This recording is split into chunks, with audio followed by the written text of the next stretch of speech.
Hello dear students, welcome to BPS commerce guide. আজকে আমরা accounting for debenture যে চ্যাপ্টারটা রয়েছে ক্লাস 12-এর, সেই চ্যাপ্টারটার ওপর ডিসকাশন করব। তো এই পার্টিকুলার যে ভিডিওটা তোমরা দেখছো, এই ভিডিওতে আমরা ডিবেঞ্চার্স যে চ্যাপ্টারটা রয়েছে তার থিওরিটিক্যাল পার্ট, সেই পার্টটাই কিন্তু আমরা এখানে ডিসকাস করব। শুধু থিওরিটিক্যাল পার্টটা ডিসকাস করব। নেক্সট ভিডিওতে আমরা কিছু সামস রিলেটেড প্রবলেম সেখানে সলভ করা শিখব। আফটার দ্যাট তার থার্ড ভিডিওতে আমি তোমাদেরকে কিন্তু ডিবেঞ্চার চ্যাপ্টারের এমসিকিউ গুলো কিভাবে সলভ করতে হয় সেটা আমরা তোমাদের সঙ্গে ডিসকাস করব। তো ফার্স্ট যখন ডিবেঞ্চার চ্যাপ্টারটা করবে তার আগে ডিবেঞ্চার কি জিনিস সেটা জেনে নেওয়া কিন্তু খুব প্রয়োজনীয়। তো ডিবেঞ্চার যে জিনিসটা রয়েছে সেটার জন্য বোঝার আগে দুটো জিনিস বুঝে নিতে হবে। ডিবেঞ্চার তো বিজনেসের যে ক্যাপিটাল স্ট্রাকচার হয়, বিজনেসের যে ক্যাপিটাল, সেই ক্যাপিটালকে আমরা দু রকমভাবে ভাগ করি। ক্যাপিটালকে আমরা দু রকমভাবে ভাগ করতে পারি। একটাকে বলা হয় শেয়ার ক্যাপিটাল, আর একটা ক্যাপিটাল হচ্ছে লোন ক্যাপিটাল।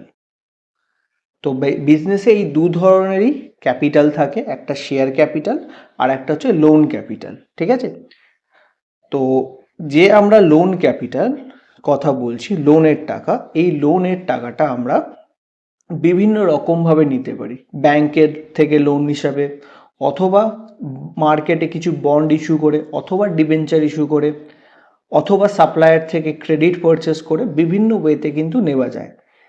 ঠিক তারই একটা অংশ হচ্ছে এই চ্যাপ্টারটা, দ্যাট ইজ ডিবেঞ্চার্স। ঠিক আছে, তো ডিবেঞ্চার হচ্ছে বিজনেসের লোন ক্যাপিটাল, ব্যবসার লোন ক্যাপিটাল হচ্ছে ডিবেঞ্চার্স। তো এইটা হচ্ছে প্রথম তোমাকে বুঝে নিতে হবে। বিজনেসে দু ধরনের ক্যাপিটাল থাকে, মূলধন দু রকমের হয়। একটা হচ্ছে শেয়ার ক্যাপিটাল, যেটা হচ্ছে মালিকের টাকা, ব্যবসার মালিক যে টাকাটা দেয় সেটাকে শেয়ার ক্যাপিটাল বলা হয়। আর বিজনেসের মালিকের কাছে যখন টাকা থাকে না, সেই সময় মালিক বাইরে থেকে যে টাকাটা বিজনেসের মধ্যে নিয়ে আসে ধার হিসাবে, ঋণের মাধ্যমে, সেই টাকাটা হচ্ছে লোন ক্যাপিটাল। ঠিক আছে, তো এইবার আমরা ফার্স্ট এই লোন ক্যাপিটালের বিষয়গুলো আমরা জানবো। আফটার দ্যাট এটার পরে আমরা ডিবেঞ্চার সম্বন্ধে জানবো। তো সবার প্রথম আমাদেরকে যেটা জানতে হবে সেটা হচ্ছে মানে সবার প্রথম আমরা যেটা জানবো সেটা হচ্ছে লোন ক্যাপিটাল বা ঋণ মূলধন কি জিনিস। ঠিক আছে, আর এই যে পার্টিকুলার যে আমি বইটা ইউজ করছি সেটা তো আমাদের বহু স্টুডেন্টের কাছেই রয়েছে। সেটা হচ্ছে এই বইটা দেখছি আমরা, রবীন্দ্র লাইব্রেরির একটা বই। সেই বইটা আমরা বেসিক্যালি এই ভিডিওতে আমরা ইউজ করছি। তো এখানে পরপর এক একটা পার্ট করে আমরা বিষয়গুলো বুঝবো। সবার প্রথম ঋণ বা ঋণ মূলধন এর কনসেপ্টটা আগে বুঝে নিই। জিনিসটা কি, ঋণ মূলধন কি জিনিস? তো ঋণ মূলধন বেসিক্যালি এক ধরনের ঋণ, মানে যেটা আমরা বাজার থেকে সুদের বিনিময় গ্রহণ করি, মানে একটি নির্দিষ্ট হারে আমাকে সুদ দিয়ে এই টাকাটাকে গ্রহণ করতে হয়। তো ঋণ মূলধন হচ্ছে একটি নির্দিষ্ট হারে ঋণদাতাকে কি করতে হয়, সুদ প্রদান করতে হয়।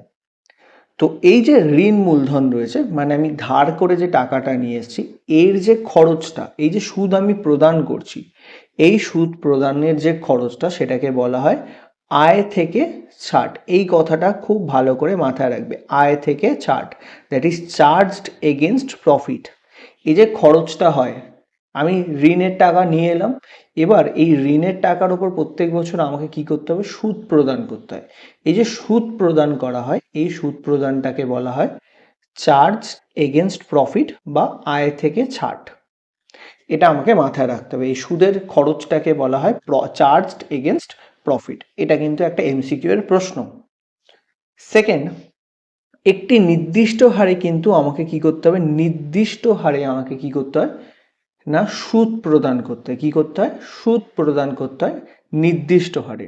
যার জন্য এই ধরনের মূলধনকে, এই যে লোন ক্যাপিটাল যেখানে ফিক্সড একটা রেট অফ ইন্টারেস্ট থাকে, সেই ধরনের মূলধনকে স্থির দাবিযুক্ত মূলধনও বলা হয়ে থাকে। তো এই ঋণ মূলধন তার একটা নির্দিষ্ট আরেকটি মানে তাকে আরেকটি ভাষায় বলা হয় স্থির দাবিযুক্ত মূলধন। ঠিক আছে, তো নেক্সট এটা হচ্ছে তার কনসেপ্ট, লোন ক্যাপিটালের কনসেপ্টটা। এরপরে আমরা যেটা বুঝবো সেটা হচ্ছে ঋণ মূলধনের বৈশিষ্ট্য কি জিনিস। সেকেন্ড আমরা যেটা বুঝতে চেষ্টা করব সেটা হচ্ছে ঋণ মূলধনের বৈশিষ্ট্য কি কি। তো কনসেপ্ট থেকেই বেসিক্যালি আমরা বেশ কিছু বৈশিষ্ট্য আমরা জানতে পেরেছি। প্রথম, এই যে দায়ের প্রকৃতি, মানে যে আমি ঋণ মূলধন গ্রহণ করছি মানে ধার করে টাকা নিয়ে আসছি ঋণ করে, তাহলে এই ঋণ যেটাকে আমরা বলবো সেটা হচ্ছে বেসিক্যালি বহির্দায়, এটাকে বলা হয় বহির্দায়। ঋণ মূলধন যেটা রয়েছে তার দায়ের প্রকৃতি হচ্ছে বহির্দায়, দ্যাট মিনস এক্সটার্নাল লায়াবিলিটি, এটাকে বলা হয় এক্সটার্নাল লায়াবিলিটি, এটাকে বলা হয় এক্সটার্নাল লায়াবিলিটি। কারণ এই যে মূলধনটা রয়েছে এই মূলধনটা আমি মালিক প্রদান করেনি, মালিকের থেকে আসেনি এই টাকাটা, এই টাকাটা এসছে ব্যবসার বাইরের কোনো একটা ইনস্টিটিউশন বা কোনো ব্যক্তির থেকে।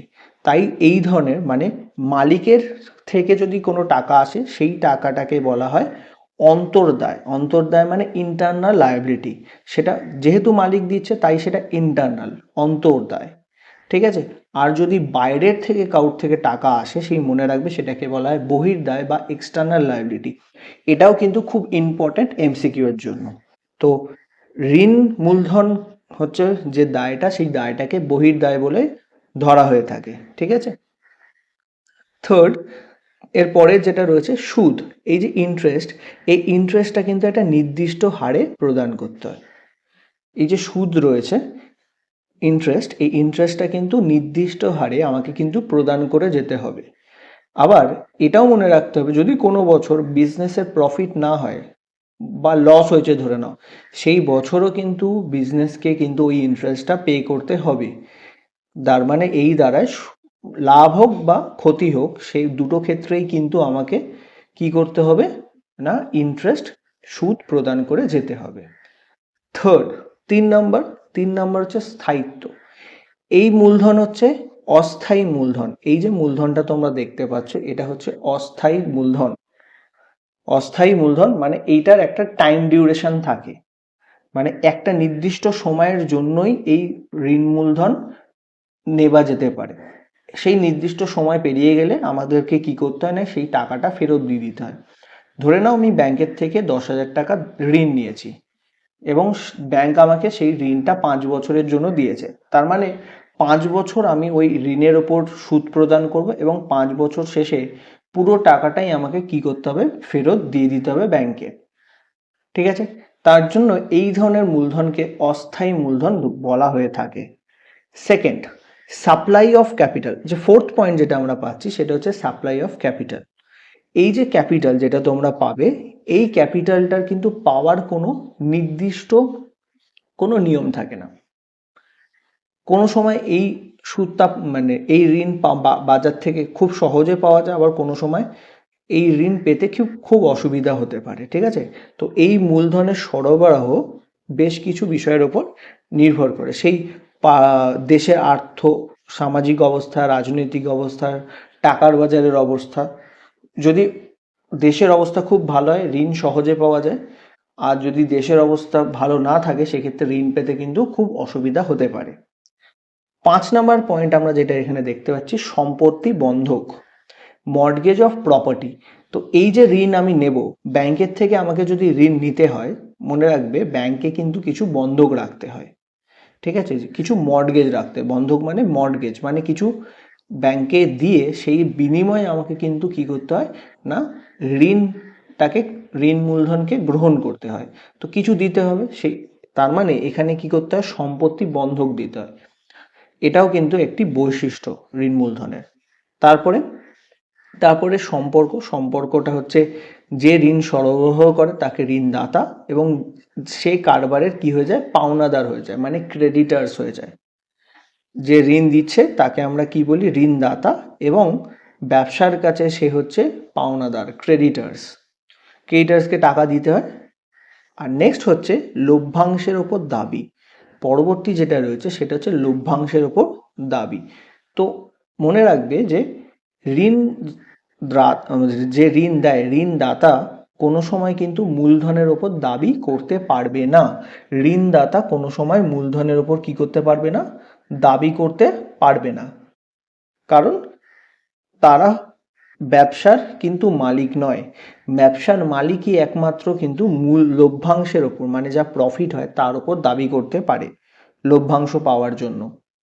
তার মানে যারা ঋণ দেয় তারা কিন্তু কোনো ধরনের প্রফিটের ওপর অধিকার তাদের থাকে না। শুধুমাত্র তারা কি পেতে পারে? শুধুমাত্র তারা সুদ পাওয়ার অধিকারী। তারা কি পেতে পারে? শুধু সুদটাই পেতে পারবে, অন্য কিছু কিন্তু পাবে না।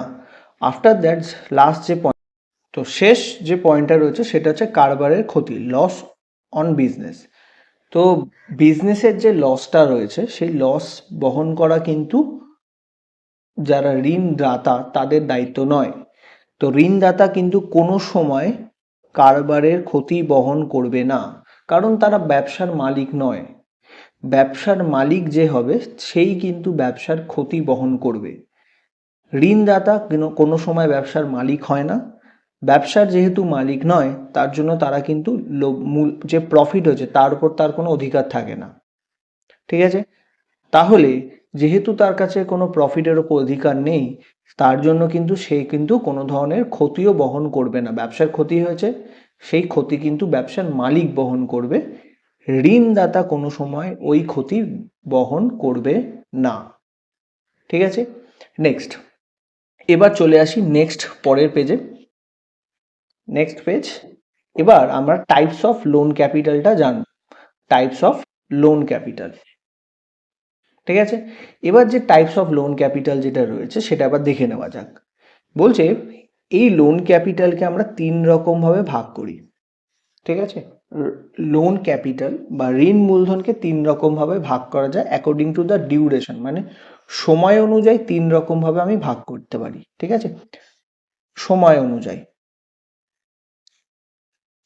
অনুযায়ী আমরা ভাগ করি তাকে 3 রকমভাবে। ফার্স্ট হচ্ছে লং টার্ম ক্যাপিটাল, মানে হচ্ছে দীর্ঘকালীন। এই দীর্ঘকালীন মানে হচ্ছে মোর দ্যান 5 ইয়ার্স। 5 বছরের বেশি সময় ধরে যদি বেশি সময়ের জন্য কোনো ঋণ গ্রহণ করা হয়ে থাকে সেটাকে বলা হয় লং টার্ম লোন ক্যাপিটাল। ঠিক আছে? আর যদি 1 to 5 ইয়ার্সের জন্য কোনো 1 to 5 ইয়ার্সের জন্য কোনো ঋণ নেওয়া হয়ে থাকে সেটাকে বলা হয় মিড টার্ম লোন ক্যাপিটাল। আর লেস দ্যান 12 মান্থস, 12 মাসের কম মানে 1 বছরের কম সময়ের জন্য কোনো ঋণ নেওয়া হয়ে থাকলে সেটাকে বলা হয় শর্ট টার্ম বা স্বল্প মেয়াদী ঋণ মূলধন। তো ঋণ মূলধন মোটামুটি 3 রকমের হয় সময় অনুযায়ী যদি আমরা দেখি। তো প্রথম যেটা রয়েছে সেইটাকে আমরা বলবো লং টার্ম। লং টার্ম হচ্ছে 5 বছরের বেশি সময়ের জন্য আমি যে ঋণটা নিই, এই ঋণ বেসিক্যালি নেওয়া হয় কিসের জন্য? 5 বছরের বেশি সময়ের জন্য। সেটা হচ্ছে শ্রীবৃদ্ধি, মানে ব্যবসাটাকে বড় করা এবং সেটাকে স্থায়িত্ব আনার জন্য, মানে সেটাকে যাতে লং টার্মে সেই ব্যবসাটা যাতে চলে যেতে পারে তার জন্য এই দীর্ঘকালীন ঋণ নেওয়া হয়ে থাকে। সেকেন্ড, মানে লং টার্ম মোটিভের জন্য দীর্ঘকালীন কোনো মোটিভ বা দীর্ঘকালের জন্য কোনো ঋণ নিলে দীর্ঘকালের জন্য, মানে ভবিষ্যতের কোনো পরিকল্পনা রূপায়ণের জন্য, ভবিষ্যৎ পরিকল্পনা রূপায়ণের জন্য যে ঋণটা নেওয়া হয় সেটা হচ্ছে দীর্ঘকালের জন্য নেওয়া হয়। আর যদি মিড টার্ম মানে 1 থেকে 5 বছরের যে ঋণটা নেওয়া হয়ে থাকে সেই ঋণটাকে বলা হয় মিড টার্ম লোন ক্যাপিটাল। ঠিক আছে? 1 থেকে 5 বছরের জন্য। বেসিক্যালি এখানে কি বলছে? কারবারে এমন কিছু প্রয়োজন আছে যেক্ষেত্রে দীর্ঘকালীন ঋণের প্রয়োজন হয় না। তাহলে দীর্ঘকালের জন্য প্রয়োজন হচ্ছে না, মানে কোনো টাকা আমি দীর্ঘকালের জন্য নেব না।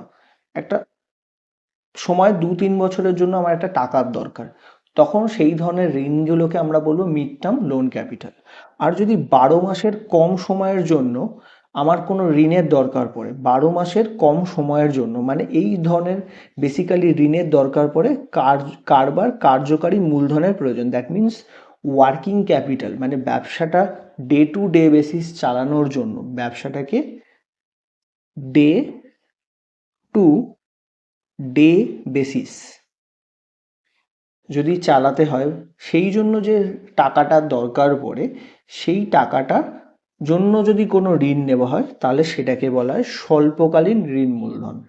ঠিক আছে, এটা বেসিক্যালি লেস দেন 1 ইয়ার, মানে 12 মাসের কম সময়ের জন্য হয়ে থাকে। আর দীর্ঘকালীন more than 5 years, mid term হলে 1 থেকে 5 বছরের মধ্যে, আর 1 বছরের কম সময়ের জন্য যে ঋণটা নেওয়া হয়ে থাকবে তাকে বলা হবে short term loan capital.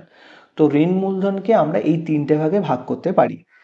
After that যেটা আমরা পড়বো সেটা হচ্ছে এই যে ওন ক্যাপিটাল আর লোন ক্যাপিটালের মধ্যে ডিফারেন্স পড়বো, পার্থক্য পড়বো। কি পড়বো না, ওন ক্যাপিটাল আর লোন ক্যাপিটালের মধ্যে একটা পার্থক্য রয়েছে। ঠিক আছে, সেই পার্থক্যটা পড়বো। তো পার্থক্যটা দেখে নেওয়া যাক। তো পয়েন্ট অনুযায়ী আমরা খুব সহজে খুব তাড়াতাড়ি বুঝে নেওয়ার চেষ্টা করব। প্রথম হচ্ছে নিজস্ব মূলধন দায়ের প্রকৃতি ঋণ মূলধনে কেমন আর নিজস্ব মূলধনে কেমন। নিজস্ব মূলধন হচ্ছে কারবারের মালিকেরা দিয়ে থাকে। নিজস্ব মূলধন কারা দিয়ে থাকে না, কারবারের মালিক। কারবারের মালিক কারা, শেয়ার হোল্ডাররা। প্রথমেই আমি বলেছি, এই ভিডিওর প্রথমেই আমি বলেছি, যারা শেয়ার হোল্ডার হয় তারাই একমাত্র কারবারের মালিক হয়। ঠিক আছে, যারা equity share holder, equity share already তোমরা করেছো, জানো, সেই ইকুইটি শেয়ার হোল্ডাররাই রয়েছে একমাত্র যারা ব্যবসার মালিক। তারা যে মূলধন সরবরাহ করেছে তাদের দায়টাকেই বলা হবে অন্তর্দায়। আর ঋণ মূলধনের জন্য যে দায়টা সৃষ্টি হয় ঋণ মূলধনের জন্য, সেই দায়টাকে বলা হয় বহির্দায়। আর একটা হচ্ছে মূলধন সংগ্রহের ব্যয়। তো এই যে ওন ক্যাপিটাল, এই সাধারণত এই মূলধন সংগ্রহের জন্য কি হয় না, সুদ প্রদান করতে হয় না। তো এর জন্য প্রতিষ্ঠানের কি হয় না, লাভ, মানে যে লাভ কমতে পারে না। এর ওপর আমাকে কোনো ফিক্সড ইন্টারেস্ট পে করতে হয় না। যদি কোম্পানির মনে হয় ডিভিডেন্ড পে করবে তাহলে ডিভিডেন্ড পে করা। যদি কোম্পানি মনে করে আমি ডিভিডেন্ড পে করব না, তাহলে কোম্পানি ডিভিডেন্ড পে করে না। ঠিক আছে, তো কিন্তু ঋণ মূলধনের ক্ষেত্রে কি করতে হয় না, ঋণ মূলধনের ক্ষেত্রে নির্দিষ্ট হারে সুদ প্রদান করতে হয়। এবং আমি প্রথমেই বলেছিলাম এটা কি বলা হয়েছিল না, লাভ থেকে ছাড়। ঠিক আছে, চার্জ এগেনস্ট প্রফিট বলা হয়েছিল। তো এটা প্রফিট থেকে আমরা কি করি, কেটে নিই। আমাদের যে ব্যবসার প্রফিট হয় সেখান থেকে এটা কিন্তু বাদ চলে যায়। আফটার দ্যাট পরের আমরা বাকিগুলো একটু দেখে নেওয়ার চেষ্টা করি। পরে 3 নাম্বার পরিশোধ। 3 নাম্বার যেটা দিয়েছে পরিশোধ বা রিডেমশন। তো একটা নির্দিষ্ট সময়ে পরে আমাদের কি করতে হয়, এই যে নিজস্ব ক্যাপিটাল কিন্তু ফেরত দিতে হয় না। মালিকের যে টাকা, মালিকের টাকা কিন্তু ফেরত দিতে হয় না। যদি ব্যবসা বন্ধ হয় শুধুমাত্র সেই সময়ই টাকা ফেরত দিতে হয়। মানে যখন বিলোপ সাধন হয়, বিলোপ সাধন মানে ব্যবসা যখন বন্ধ হয়, তখনই কি করতে হয় না, নিজস্ব মূলধন ফেরত দিতে হয়। বাট ঋণ মূলধনের ক্ষেত্রে কিন্তু ব্যাপারটা অন্য। ঋণ মূলধন কিন্তু একটা নির্দিষ্ট সময়ের জন্য পাওয়া যায়। তার মানে সেই নির্দিষ্ট সময়ের পরে সেই টাকাটা কি করে দিতে হয়, পরিশোধ করে দিতে হয়। একটা নির্দিষ্ট মেয়াদের পরে সেই টাকা পরিশোধ করে দিতে হয়। তারপরে 4 নাম্বার পয়েন্ট কি বলছে, 4 নাম্বার পয়েন্ট বলছে মূলধন সরবরাহকারী। তো কারা নিজস্ব মূলধন কারা সরবরাহ করে, কারবারের মালিকেরা। আর ঋণ মূলধন কারা সরবরাহ করে, কারবারের পাওনাদারেরা। কারবারের পাওনাদার যারা রয়েছে, ঋণদাতা, তারা সরবরাহ করে থাকে। ঠিক আছে, নেক্সট কারবারের ক্ষতি। কারবারের ক্ষতি কারা বহন করে না, যারা নিজস্ব মূলধন দিয়েছে। কারা বহন করে, কারবারের মালিকেরা। কারবারের মালিকেরা কারা না, যারা ইকুইটি মালিক, তারাই সমস্ত ক্ষতি বহন করবে। আর ঋণ মূলধন যারা দিয়েছে তারা কিন্তু কোনো ধরনের ক্ষতি বহন করবে না। পরের পয়েন্টটা দেখি, লাভের ওপর দাবি। আমরা জানি যারা মালিক হয়, ব্যবসার মালিক মানে নিজস্ব মূলধন যারা দিয়েছে, তারা কিন্তু এই লাভের একটা অংশ পাওয়ার অধিকারী, তারা অধিকারী। কিন্তু যারা ঋণ মূলধন দিয়েছে তারা কিন্তু লাভের ওপর কোনো দাবি তাদের থাকে না, তারা শুধুমাত্র যে ঋণটা দিয়েছে তার উপর একটা নির্দিষ্ট সুদ পেতে পারে, তারা একটা নির্দিষ্ট হারে কি পেতে পারে না, সুদ পেতে পারে। নেক্সট, জামিন। জামিন মানে কিছু বন্ধক রাখা, জামিন মানে বন্ধক, ঠিক আছে, জামিন মানে বন্ধক রাখা। আমি কিছু বন্ধক রাখছি মানে মর্টগেজ রাখা। তো মর্টগেজ, এখানে কোনো জামিনের প্রয়োজন হয় না, মালিক ব্যবসায় যে টাকাটা দেয় সেক্ষেত্রে কিন্তু সেই কোনো কিছু বন্ধক রাখে না সেই টাকাটা পাওয়ার জন্য। কিন্তু ঋণ মূলধনের ক্ষেত্রে কিন্তু অনেক সময় কি করতে হয়, জামিন বা বন্ধক কিছু রাখতে হয়, তবেই এই মূলধন পাওয়া যায়। নেক্সট, তহবিল সৃষ্টি। এখানে পরিশোধ মানে যখন রিডেমশন হবে বা টাকা ফেরতের সময় কোনো ধরনের তহবিল সৃষ্টি করতে হয় না। নিজস্ব মূলধনের ক্ষেত্রে কোনো ধরনের তহবিল সৃষ্টি করতে হবে না। কিন্তু যদি আমরা ঋণ মূলধনের ক্ষেত্রে কথা বলি, ঋণ মূলধনের ক্ষেত্রে একটা নির্দিষ্ট সময়ের পরে কি করতে হয় না, টাকা ফেরত দিতে হয়, এইটুকুনি আমরা জানি। সেই টাকাটা যেন নির্দিষ্ট সময় ফেরত দিতে পারি তার জন্য আমাকে কি করতে হয়, আগে থেকে সেই টাকার একটা তহবিল তৈরি করে রাখতে হয়। তাহলে তহবিল কিসের জন্য সৃষ্টি করতে হয় না, ঋণ মূলধনের ক্ষেত্রে। ঋণ মূলধন যদি পরিশোধ করতে হয় সেক্ষেত্রে আমাকে কি করতে হবে না, লাভের থেকে কিছু টাকা সরিয়ে রাখতে হবে। তারপরে অস্তিত্ব। প্রত্যেকটা কারবারেই নিজস্ব মূলধন কিন্তু থাকে, প্রত্যেকটা কারবারেই নিজস্ব মূলধন থাকে। আর ঋণ মূলধনের ক্ষেত্রে কি হয় না, প্রত্যেকটা কারবার যে ঋণ মূলধন নেবে সেরকম কোনো অস্তিত্ব নাও থাকতে পারে। ইচ্ছা হলে মানে দরকার পড়লে ঋণ মূলধন নিল, আবার দরকার না থাকলে কিন্তু ঋণ মূলধন নাও নিতে পারে। তার মানে এক্ষেত্রে উভয় হতে পারে, হতেও পারে নাও হতে পারে। নেক্সট, ভোট দানের ক্ষমতা। এটা কিন্তু খুব ইম্পর্ট্যান্ট একটা জিনিস।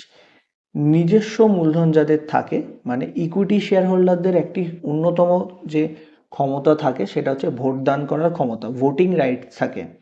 কিন্তু যারা লোন দিয়েছে তাদের কিন্তু এই ধরনের কোনো ক্ষমতা থাকে না।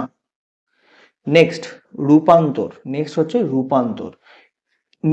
ঋণ মূলধনকে নিজস্ব মূলধনে রূপান্তর করা যায়। আমরা লোন ক্যাপিটালকে ইকুইটি ক্যাপিটাল বা ওন ক্যাপিটালে কনভার্ট করতে পারি। কিন্তু নিজস্ব মূলধন মানে মালিক কি চাইবে নিজের টাকাকে লোন ক্যাপিটাল হিসেবে দেখাতে? কখনোই চাইবে না। তারা চাইবে সবসময় তাদেরকে মালিক হিসাবে দেখাতে। যেই তারা নিজেদেরকে, যারা ঋণ দিয়েছে ঋণদাতারা সবসময় চাইবে কি তাদের যে টাকাটা দেওয়া হয়েছে সেই টাকাটা যেন কারবারের নিজস্ব মূলধনে রূপান্তরিত হয়, মানে তারা যেন মালিক হয়ে যায়। মালিক হলেই তাদের ওন ক্যাপিটাল হয়ে যাবে, তারা চাইবে মালিক হতে। কিন্তু যারা কারবারের মালিক তারা কি কোনো সময় চাইবে তারা ব্যবসার ঋণদাতা হয়ে যাক? কোনো সময় চাইবে না, কারণ ঋণদাতা হয়ে গেলে তাদের কিন্তু ব্যবসার ওপর কোনো অধিকার থাকবে না। তো এই কারণে নিজস্ব মূলধনকে ঋণ মূলধনে রূপান্তর করা যায় না। তারা কোনো সময় চাইবে না, নিজস্ব মূলধনকারীরা যারা দিয়েছে, মালিক কোনো সময় চাইবে না সে ঋণদাতা হয়ে ব্যবসার মধ্যে থাকুক। ঠিক আছে। নেক্সট, উদ্বত্ত পত্রে প্রদর্শন। উদ্বত্ত পত্র মানে ব্যালেন্স শিট।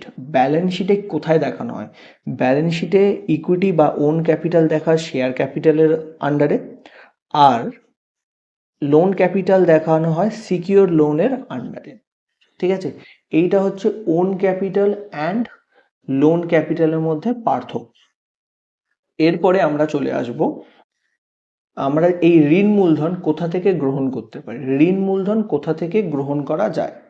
তো ঋণ মূলধন সাধারণত আমরা ব্যাংক থেকে অতিরিক্ত উত্তোলন হিসেবে পেতে পারি। এটা আমরা অনেকেই এই কনসেপ্টটা জানি, that is bank overdraft facility. আর তারপরে রয়েছে লোন ফ্রম ব্যাংক, ব্যাংকের থেকে লোন নেওয়া যেতে পারে। লোন ফ্রম ফিনান্সিয়াল ইনস্টিটিউশনস, ডিভেঞ্চারের থ্রুতে আমরা লোন ক্যাপিটাল নিতে পারি। অ্যাকসেপ্টেন্স অফ ডিপোজিট হতে পারে, আর ক্রেডিট পারচেস হতে পারে। এই যে এই প্রত্যেকটা উৎস থেকে আমরা কি করতে পারি, ঋণ মূলধন গ্রহণ করতে পারি। ঋণ মূলধনের প্রথম যেটা বলেছে ব্যাংক ওভারড্রাফট। ব্যাংক ওভারড্রাফট সম্বন্ধে আমরা মোটামুটি জানি, তাও আমি একবার বুঝিয়ে দেওয়ার চেষ্টা করছি। সেটা হচ্ছে ব্যাংক ওভারড্রাফট হচ্ছে, ধরে নাও ব্যবসার কারেন্ট অ্যাকাউন্ট রয়েছে এবং কারেন্ট অ্যাকাউন্টে 50,000 টাকা রয়েছে। এবার যে ব্যাংকে তার কারেন্ট অ্যাকাউন্ট রয়েছে সেই ব্যাংক তাকে একটা সুবিধা দিয়েছে যে আপনার যা ব্যালেন্স আছে সেই ব্যালেন্সটা শেষ হয়ে যাওয়ার পরও আপনি আরও অতিরিক্ত 2 লাখ টাকা ব্যবসা ব্যাংকের থেকে নিতে পারেন। এই যে 50,000 টাকা ব্যালেন্স ছিল, তো 50,000 হয়ে ব্যালেন্স যদি আমি তুলেও নিই, তারপরেও আমার কাছে আরও 2 লাখ টাকা ব্যাংক থেকে নেবার একটা ক্ষমতা রয়েছে। ব্যাংকের থেকে নেবার কি হয়েছে, একটা ক্ষমতা রয়েছে। তো সেইটাকে বলা হয় ওভারড্রাফট ফেসিলিটি। ঠিক আছে, নেক্সট নেক্সট যেটা হয়েছে লোন ফ্রম ব্যাংক। এটা ছাড়া আমি ব্যাংকের থেকে লোন হিসাবে লোন নিতে পারি, সেটা হচ্ছে লোন ফ্রম ব্যাংকস। এটা ছাড়া লোন ফ্রম ফিনান্সিয়াল ইনস্টিটিউশন, তোমরা যদি বাইরে বেরো সেক্ষেত্রে বহু ফিনান্সিয়াল ইনস্টিটিউশন তোমাদের চোখে পড়ে, যার মধ্যে খুব প্রমিনেন্টলি তোমরা দেখতে পারবে আইসিআইসিআই ব্যাংক, আইডিবিআই ব্যাংক। ঠিক আছে, এটা ছাড়া এইচডিএফসি ব্যাংক রয়েছে। এইগুলো হচ্ছে এক একটা ফিনান্সিয়াল ইনস্টিটিউশন। এদের থেকে আমরা কি করতে পারি, ঋণ নিতে পারি। ঠিক আছে, এটা ছাড়া আমরা আর একটা সোর্সেস থেকে ঋণ গ্রহণ করতে পারি, সেটা হচ্ছে ডিবেঞ্চার্স। ডিবেঞ্চার এক প্রকার হচ্ছে, ধরে নাও বন্ডের মতো এক প্রকার বন্ড। বন্ড মানে তোমরা একটা সহজ কনসেপ্টে আমি তোমাদেরকে বোঝাই। আমরা বহু ক্ষেত্রে ফিক্সড ডিপোজিট করি, ব্যাংকে গিয়ে কি করি, ফিক্সড ডিপোজিট করি। তো ব্যাংকে যখন সাধারণ মানুষ টাকা জমা রাখে, সেক্ষেত্রে ব্যাংক একটা সার্টিফিকেট দেয়, ফিক্সড ডিপোজিট করলে একটা সার্টিফিকেট দেয়, এত টাকা ব্যাংকে এই ব্যক্তির জমা রয়েছে। ঠিক আছে, তো সেটা একটা সার্টিফিকেট দেওয়া। ঠিক একই রকমভাবে যখন কোনো ব্যবসা মানে কোম্পানির টাকার দরকার পড়ে, ঠিক আছে, একটা কোম্পানি রয়েছে, সেই কোম্পানির কি রয়েছে না, টাকার দরকার পড়েছে, সেই কোম্পানি কি করবে না, এইরকমই একটা সার্টিফিকেট বাজারে ইস্যু করবে যে আমাকে তুমি কি করবে না, টাকা দাও। তুমি ব্যাংক কোম্পানিকে কি করবে না, কোম্পানিকে কি প্রোভাইড করবে, লোন ক্যাপিটাল প্রোভাইড করো।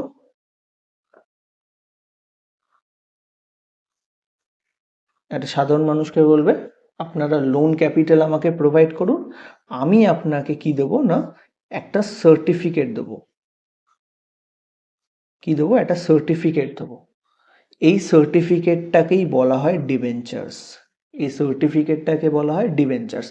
এটা যদি ব্যাংকে আমার টাকা রাখতাম ব্যাংকে, তখন তাকে বলা হয়, যদি এটা আমরা ব্যাংকে করতাম তখন সেটাকে বলা হয় এফডি, ফিক্সড ডিপোজিট। তখন সেটাকে বলা হয় ফিক্সড ডিপোজিট। আর সেম সাধারণ মানুষ যদি কোম্পানিকে টাকা প্রোভাইড করে, কোম্পানিকে টাকা দেয়, সেক্ষেত্রে সেটাকে বলা হয় লোন ক্যাপিটাল। সেটাকে কি বলা হয়, লোন ক্যাপিটাল। এবং তখন ওই পার্টিকুলার কোম্পানি একটা সার্টিফিকেট ইস্যু করে দেয়, কাকে না, সেই ইন্ডিভিজুয়ালকে। এই সার্টিফিকেটটাকেই তখন আমরা যেটা বলি সেটা হচ্ছে ডিবেঞ্চার। এই সার্টিফিকেটটাকেই আমরা বলি ডিবেঞ্চার্স।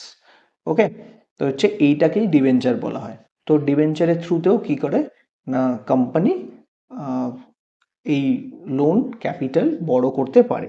এটা ছাড়া আর একটা জিনিস করতে পারে, সেটা হচ্ছে অ্যাকসেপ্টেন্স অফ ডিপোজিট। সাধারণ মানুষের কাছ থেকে কি করতে পারে, মোটামুটি 3 থেকে 36 মাসের একটা গ্যাপে, 3 to 36 মান্থসের গ্যাপে একটা কি করতে পারে, একটা ডিপোজিট জমা নিতে পারে, সেটাকে বলে অ্যাকসেপ্টেন্স অফ ডিপোজিট। আমরা যেটা এখানে বোঝালাম তোমাকে, এই যে সার্টিফিকেট ইস্যু করছে, এটা যদি 3 to 36 মান্থের জন্য হয় তাহলে সেটা অ্যাকসেপ্টেন্স অফ ডিপোজিট। আর যদি এর থেকেও বেশি সময়ের জন্য হয়ে থাকে, যদি দরকার পড়ে, সেক্ষেত্রে 5, 6, 7, 8 ইয়ার্সের জন্য দরকার পড়ে, তখন সেটাকে আমরা ডিবেঞ্চার বলবো। সেটা কোম্পানি নিজেই ডিসাইড করে সে কি ইস্যু করে টাকাটা নিতে চাইছে। এটা ছাড়া আর একটা রয়েছে ক্রেডিট পারচেস। আর একটা রয়েছে ক্রেডিট পারচেস মানে তোমরা জানো ধারে ক্রয়, সেটার মাধ্যমেও ঋণ মূলধন গ্রহণ করা যেতে পারে। এইবার চলে আসছি আসল যে কনসেপ্টটা, সেটা হচ্ছে ডিবেঞ্চার্স।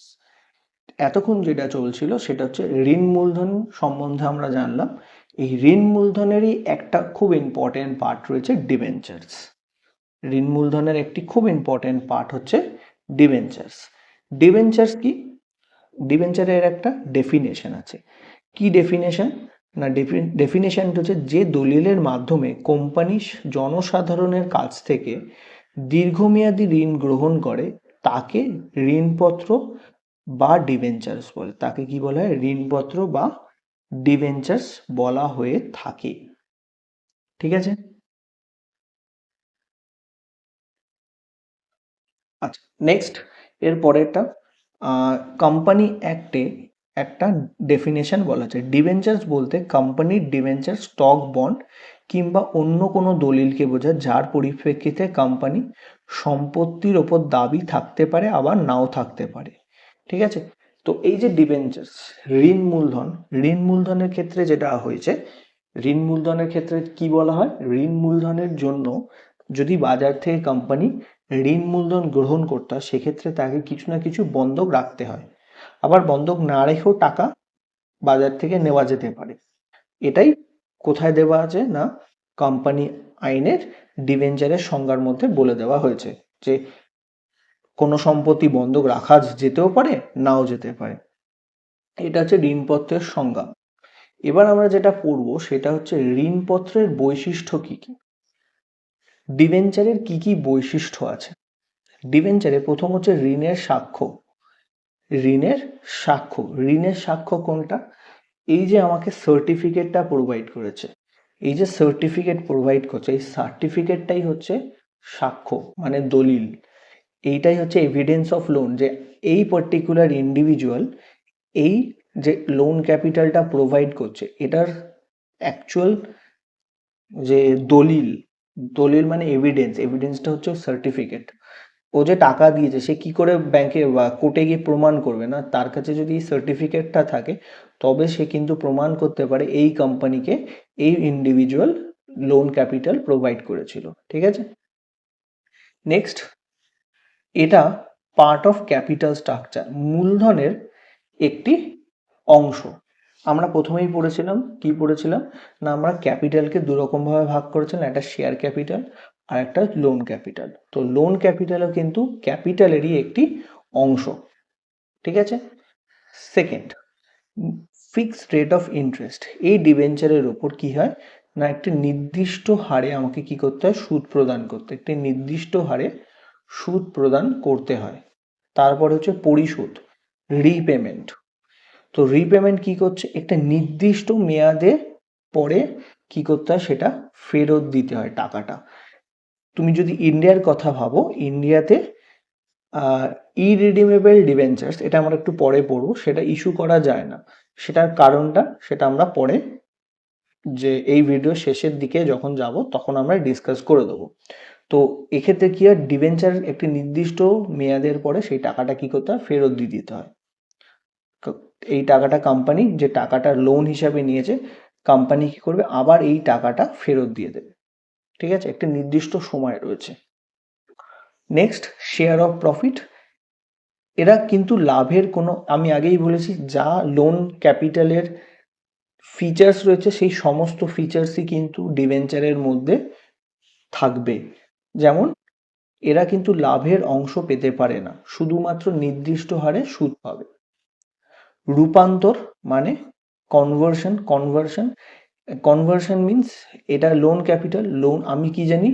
লোন ক্যাপিটালকে আমি ওন ক্যাপিটালে কনভার্ট করতে পারি, কারণ যে লোন দিয়েছে সে কিন্তু ব্যবসার মালিক না। এবার তাকে যদি আমি বলি তোমার এই লোন ক্যাপিটালটাকেই আমি ওন ক্যাপিটাল করে দিচ্ছি, তার মানে তাকে আমি ব্যবসার মালিক করে দিচ্ছি, তাহলে সে কিন্তু খুব খুশি হবে এবং সেটা গ্রহণ করবে। তার মানে ডিবেঞ্চার্সকে কিন্তু আমি শেয়ারে কনভার্ট করতে পারি। ডিবেঞ্চারকে কি করতে পারি আমরা? ডিবেঞ্চারকে কনভার্ট করতে পারি শেয়ারে। বাট শেয়ারকে কোনো সময় ডিবেঞ্চারে কনভার্ট করা যাবে না, কারণ মালিক, শেয়ার হোল্ডাররা হচ্ছে মালিক। মালিক চাইবে সে মালিক না হয়ে ঋণদাতা হয়ে যাক? সে কখনোই চাইবে না। তাই জন্য শেয়ারকে ডিবেঞ্চারে কিন্তু কনভার্ট করা যায় না, কিন্তু ডিবেঞ্চার্সকে কি করা যায়? শেয়ারে কনভার্ট করা যায়। Next, trading of debenture. ডিবেঞ্চার্সকে কিন্তু শেয়ারের মানে শেয়ার বাজারের মাধ্যমে ক্রয় বিক্রয় করা যেতে পারে, মানে আমি ডিবেঞ্চার্সকে কিন্তু বাই অ্যান্ড সেল কি করতে পারি, করতে পারি। ডিবেঞ্চার্সকে আমি কি করতে পারি, বাই অ্যান্ড সেল করা যেতে পারে বাজারে। নেক্সট হচ্ছে মর্যাদা। এদের মর্যাদা হচ্ছে এরা পাওনাদার। তো যারা ডিবেঞ্চার্সের মালিক, যারা ডিবেঞ্চারের জন্য টাকা দিয়েছে, তারা ব্যবসার পাওনাদার হিসাবে পরিচয় পায়। ঠিক আছে, দ্যাট মিনস ক্রেডিটার্স হিসাবে তাদেরকে ধরা হয়ে থাকে। এরপরে আমরা যেটা পড়বো সেটা হচ্ছে ঋণপত্রের শ্রেণী বিভাগ। এবার আমরা যেটা পড়তে যাচ্ছি সেটা হচ্ছে ঋণপত্রের শ্রেণী বিভাগ।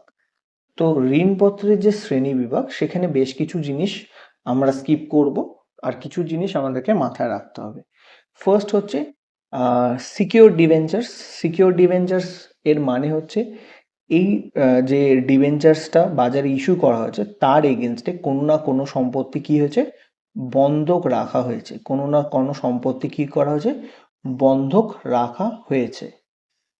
ঠিক আছে, তো সুরক্ষিত ঋণপত্র বা সিকিউরিটি ডিবেঞ্চারের ক্ষেত্রে কোনো না কোনো সম্পত্তিকে কি করা হয়, বন্ধক রাখা হয়। Next, unsecure debenture. Unsecure debenture মানে এই ডিবেঞ্চার এগেনস্টে কোনো ধরনের সম্পত্তি বন্ধক থাকে না। তার মানে যদি ব্যবসা আজকে বন্ধ হয়ে যায়, সেক্ষেত্রে এই ধরনের ডিবেঞ্চার হোল্ডার হয়তো টাকা নাও পেতে পারে। বাট সিকিউর ডিবেঞ্চারের ক্ষেত্রে একটি সুবিধা পাওয়া যায়, সেটা হচ্ছে ওই যে সম্পত্তিটার এগেনস্টে বন্ধক রাখা হয়েছে, তো ওই সম্পত্তিটা বিক্রি করলে যে টাকাটা পাবে সেই টাকাটা কিন্তু ওই পার্টিকুলার ডিবেঞ্চার হোল্ডাররা পেয়ে যাবে। বাট আনসিকিউরের ক্ষেত্রে তারা কিন্তু, যেহেতু তাদের জন্য কোনো সম্পত্তি রাখা হয়নি, তার জন্য তারা কিন্তু কোনো ধরনের টাকা ফেরত নাও পেতে পারে। ঠিক আছে, এটাই মেন পার্থক্য সিকিউর আর আনসিকিউর। সিকিউরের ক্ষেত্রে সম্পত্তি বন্ধক রয়েছে, সম্পত্তি বন্ধক থাকলে সম্পত্তি বিক্রি করে যে টাকাটা আসবে সেই টাকাটা ওই পার্টিকুলার ডিবেঞ্চার হোল্ডাররা নিয়ে যাবে। বাট আনসিকিউরের ক্ষেত্রে কোনো সম্পত্তি নেই, তাহলে ব্যবসা যদি বন্ধ হয়ে যায় সেক্ষেত্রে তাহলে তারা কিন্তু ওই ডিবেঞ্চার হোল্ডাররা টাকা ফেরত নাও পেতে পারে। এটাই মেন ডিফারেন্স সিকিউর ডিবেঞ্চার্স আর unsecure debentures. Next, redeemable debentures. Redeemable means একটি নির্দিষ্ট টাইমের পর এই টাকাটা কি করতে, নির্দিষ্ট মেয়াদান্তে ঋণ পত্র গ্রহীতাদের পরিশোধ করে দিতে হয়। মানে যারা ঋণ দিয়েছে তাদেরকে টাকা ফেরত দিয়ে দিতে হয়। Next, irredeemable debenture. এটার কথাই আমি একটু আগেই বলছিলাম। ইরিডিমেবল মানে অপরিশোধ্য ঋণপত্র, মানে এই ধরনের ঋণপত্রে টাকা কোনো সময় ফেরত দিতে হয় না, শুধুমাত্র সুদটা প্রদান করে গেলেই হবে, শুধু সুদ প্রদান করলেই হবে। এরা যে টাকাটা দিয়েছে সেই টাকাটা ফেরত না দিলেও চলবে। মানে বিজনেস যদি 500 বছর চলে, তাহলে 500 বছর ধরে ব্যবসা ওই ইন্ডিভিজুয়াল বা তার যে ফ্যামিলি মেম্বার্স হচ্ছে তাদেরকে শুধু ইন্টারেস্ট পে করে যাবে 500 বছর ধরে। ঠিক আছে, তো এই ধরনের ঋণপত্র কিন্তু ভারতবর্ষে কি করা যায় না, বিলি করা যায় না। তো ইন্ডিয়াতে যে ধরনের ঋণপত্র বা ডিবেঞ্চার ইস্যু করা যায় না সেটাকে বলা হয় ইরিডিমেবল ডিবেঞ্চার্স। ইরিডিমেবল ডিবেঞ্চার্স কিন্তু ইন্ডিয়াতে ইস্যু করা যায় না। ঠিক আছে, এটা ছাড়া কনভার্টেবল ডিবেঞ্চার্স রয়েছে। কনভার্টেবল ডিবেঞ্চার্স রয়েছে। কনভার্টেবল ডিবেঞ্চার্স এর মানে হচ্ছে, একটু আগে বোঝালাম যে ডিবেঞ্চার্সকে ডিবেঞ্চার থেকে শেয়ারে কনভার্ট করা যায়, সেইগুলোকে বলা হয় কনভার্টেবল ডিবেঞ্চার্স।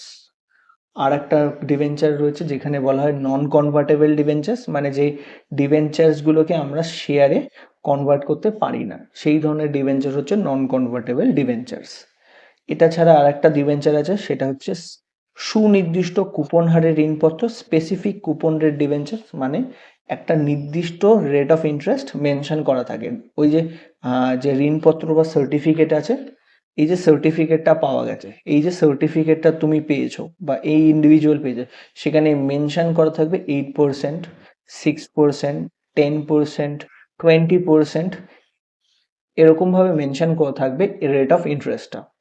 ঠিক আছে, এরকমভাবে কি করা থাকে, মেনশন করা থাকে রেট অফ ইন্টারেস্ট, সেটাকে বলে স্পেসিফিক কুপন রেট। আর একটা কুপন রেট থাকে যেটাকে বলে জিরো কুপন রেট বা শূন্য কুপন হারের ঋণপত্র।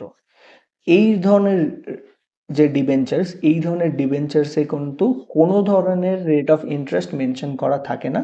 মানে এই ধরনের এরকমভাবে কোনো ধরনের রেট অফ ইন্টারেস্ট কিন্তু মেনশন করা থাকবে না, সেটা হচ্ছে জিরো কুপন রেট। ওখানে রেট অফ ইন্টারেস্টটা কত? জিরো। ওখানে রেট অফ ইন্টারেস্টটা কত লেখা থাকবে? 0%।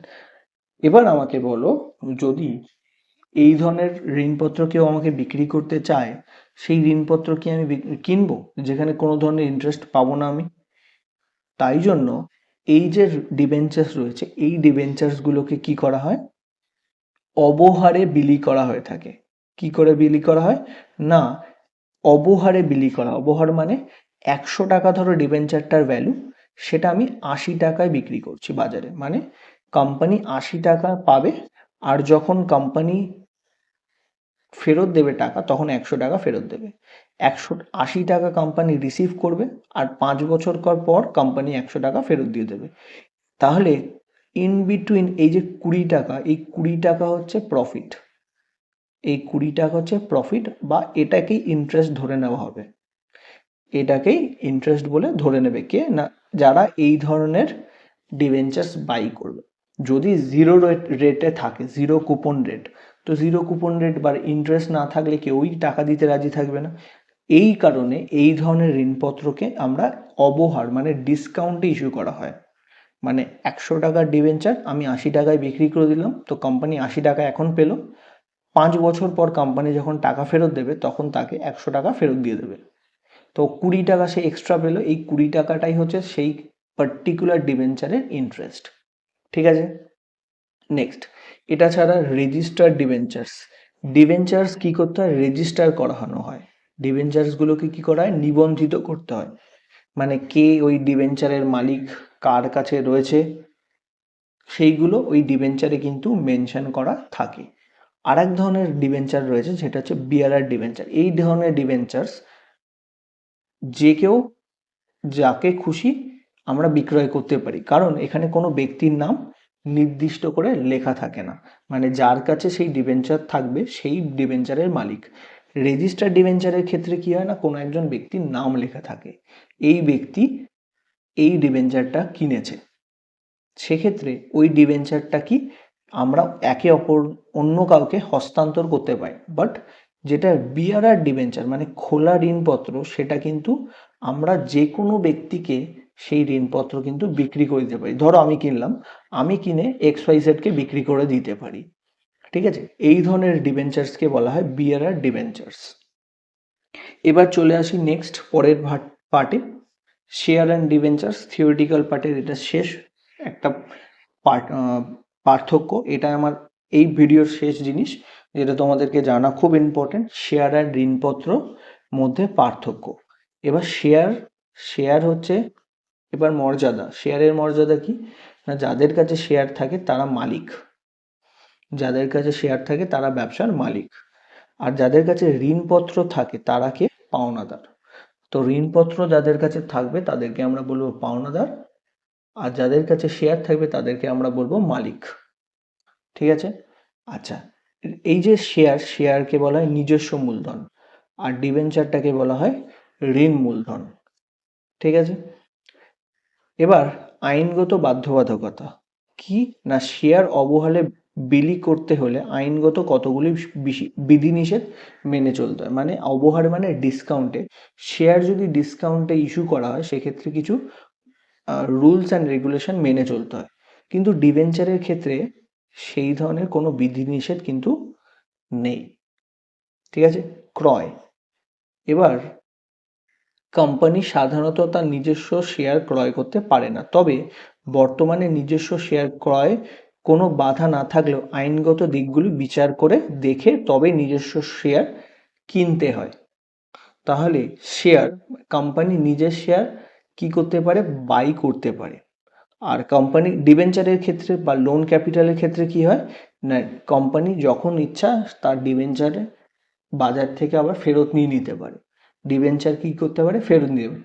তুমি যাকে বিক্রি করেছিল তাকে টাকা দিয়ে আবার ডিবেঞ্চারটা ফেরত নিয়ে নিতে পারে। বাট শেয়ারের ক্ষেত্রে কিছু রুলস অ্যান্ড রেগুলেশন ফলো করতে হয়, তারপর সে তার শেয়ার বাজার থেকে আবার যাকে বিক্রি করেছিল, যাদের কাছে শেয়ার রয়েছে, তার থেকে ফেরত নিতে পারে। একটা নির্দিষ্ট প্রসেসের মধ্যে যেতে হয়। বাট ডিবেঞ্চারের ক্ষেত্রে সেরকম কিছু প্রসেস থাকে না বা রুলস রেগুলেশন সেরকম কিছু নেই। ঠিক আছে, তারপরে নেক্সট পরেরটা হচ্ছে প্রাপ্তি। যাদের কাছে শেয়ার থাকবে তারা কি পাবে না, যাদের কাছে শেয়ার থাকবে তারা একটা লভ্যাংশ পাবে, মানে যা লাভ হয়েছে লাভের একটা পার্সেন্টেজ তারা পাবে। বাট ঋণপত্রের ক্ষেত্রে কি হয়, ঋণপত্রের ক্ষেত্রে কিন্তু এরকম কোনো ধরনের ঋণপত্রের ক্ষেত্রে কিন্তু এরকম কোনো ধরনের কি থাকে না, মানে তারা কিন্তু লাভের অংশ পাবে না, তারা একটা সুদ পাবে। তারা কি পাবে, সুদ পাবে। নেক্সট আবশ্যকতা মানে কোম্পানির ক্ষেত্রে শেয়ার বিলি করা আবশ্যিক, মানে কোম্পানি যদি হয় সেক্ষেত্রে তার শেয়ার থাকবেই, মানে থাকতে হবেই তাকে। বাট ডিবেঞ্চারের ক্ষেত্রে সেরকম কোনো আবশ্যিকতা নেই, মানে কোম্পানি যদি মানে কোম্পানির ক্ষেত্রে ডিবেঞ্চার যে ইস্যু করতেই হবে এরকম কিন্তু কোনো ধরনের মানে নেই। ঠিক আছে, শেয়ার মূলধনের একক, এখানে এক একটা শেয়ার মানে কোম্পানির যে মূলধন তারা এক একটা একককে শেয়ার বলা হয়। আর এখানে যে ডিবেঞ্চার্স রয়েছে সেইটা হচ্ছে ঋণের স্বীকৃতি হিসাবে বিলি করা হয়, মানে কে কত টাকা ঋণ দিয়েছে সেই হিসাবে সেটাকে বিক্রি করা হয়। আর কোম্পানির যে মূলধন সেই মূলধনকে ছোট ছোট অংশে ভাগ করা হয়, তখন তাকে বলা হয় শেয়ার। ঠিক আছে, নেক্সট কারবারের লাভ। কারবারের যদি লাভ না হয় সেক্ষেত্রে শেয়ার গ্রহীতারা কোনো ধরনের লভ্যাংশ বা ডিভিডেন্ড পায় না। বাট কোম্পানির ক্ষেত্রে কি হয় না, কোম্পানির ক্ষেত্রে তারা একটা নির্দিষ্ট হারে কি পেতে পারে, লভ্যাংশ পাবে। তারা একটা নির্দিষ্ট হারে সুদ পাবে, নির্দিষ্ট হারে লভ্যাংশ না সুদ পাবে।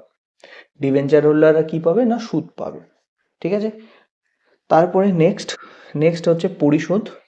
আমরা জানি কি মালিকের নিজস্ব মূলধন শেয়ারের ক্ষেত্রে কোনো ধরনের ফেরত দেওয়ার কোনো ব্যাপার থাকে না, পরিশোধ করার কোনো ব্যাপার থাকে না। যদি কোম্পানি বন্ধ হয় মানে ব্যবসা বন্ধ হয়ে যায় সেক্ষেত্রেই টাকা ফেরত দিতে হয়। বাট ডিবেঞ্চারের ক্ষেত্রে একটি নির্দিষ্ট সময়ের পরে 5, 6, 10 বছর পরেই কিন্তু টাকা ফেরত দিয়ে দিতে হয়।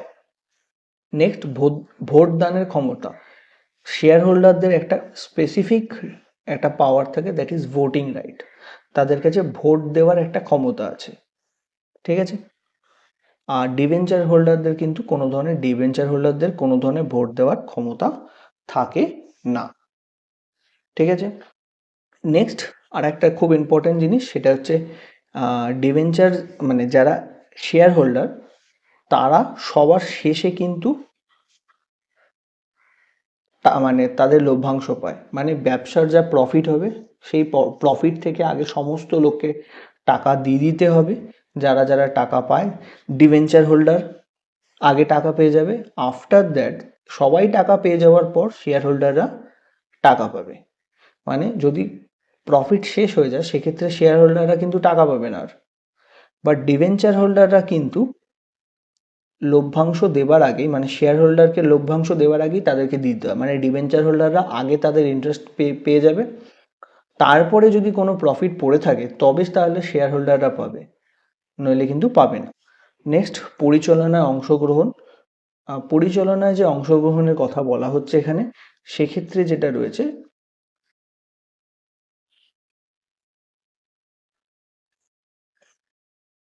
পরিচালনায় যে অংশগ্রহণের কথা বলা হচ্ছে সেটা হচ্ছে শেয়ার হোল্ডাররা পরিচালনায় অংশগ্রহণ করতে পারে, ওই যে ভোটিং রাইট আছে যার জন্য তারা কি না পরিচালনা ব্যবসার ম্যানেজমেন্টে কি করতে পারে, অংশগ্রহণ করতে পারে। বাট ডিবেঞ্চার হোল্ডাররা কিন্তু কোনো ধরনের অংশগ্রহণ করতে পারে না, কারণ তারা লোন দিয়েছে, তাই তারা কিন্তু কোনো ধরনের ব্যবসায় অংশগ্রহণ করতে পারবে না। বিলোপ সাধন ক্ষেত্রে কি হয়েছে না, বিলোপ সাধনের সময় মানে কোম্পানি যদি বন্ধ হয়ে যায় সেক্ষেত্রে সবার টাকা আগে দিতে হবে, তারপরে যদি টাকা পড়ে থাকে শেয়ার হোল্ডাররা পাবে। ঠিক একই রকমভাবে ওই লভ্যাংশর ক্ষেত্রে যেরকম হয় সবাইকে টাকা দিয়ে দিতে হয়, তারপর শেয়ার হোল্ডাররা লভ্যাংশ পাবে সবাইকে টাকা দেওয়ার পর। ঠিক একই রকমভাবে যদি ব্যবসা বন্ধ হয়ে যায়, ব্যবসা বন্ধের সময় সমস্ত যারা ক্রেডিটার্স রয়েছে, সমস্ত ক্রেডিটার্সকে আগে টাকা দিতে হবে। তারপরে যদি কোনো টাকা পড়ে থাকে সেই টাকাটাই কে পাবে না শেয়ার হোল্ডাররা পাবে। যদি টাকা পড়ে না থাকে সেক্ষেত্রে শেয়ার হোল্ডাররা একটি টাকাও পাবে না। বাট ডিবেঞ্চার হোল্ডারদের ক্ষেত্রে ডিবেঞ্চার হোল্ডাররা তারা শেয়ার হোল্ডারদের আগেই তাদের টাকা দিয়ে দিতে হবে। শেয়ার হোল্ডারদের আগে টাকা পায় ডিবেঞ্চার হোল্ডাররা, তো ডিবেঞ্চার হোল্ডাররা আগে টাকা পেয়ে যাবে, তারপরে শেয়ার হোল্ডাররা টাকা পাবে। তো এটা হচ্ছে ডিবেঞ্চার যে চ্যাপ্টার, সেই চ্যাপ্টারের বেশ কিছু যে থিওরিটিক্যাল যে পার্টটা রয়েছে, থিওরিটিক্যাল পার্টটা খুব ইম্পর্টেন্ট। যেহেতু এবার এমসিকিউ হবে সেহেতু থিওরিটিক্যাল পার্টগুলো কিন্তু খুব ইম্পর্টেন্ট। তো থিওরিটিক্যাল পার্টগুলো মুখস্থ করে নেওয়া, যেভাবে আমি বলে দিলাম বেশ বেশ কিছু জায়গা আমি হাইলাইট করে দিয়েছি, সেই জায়গাগুলো ভালো করে বুঝে নিতে হবে, তাহলেই তোমরা কিন্তু খুব সহজে এমসিকিউগুলো সলভ করে ফেলতে পারবে। ঠিক আছে?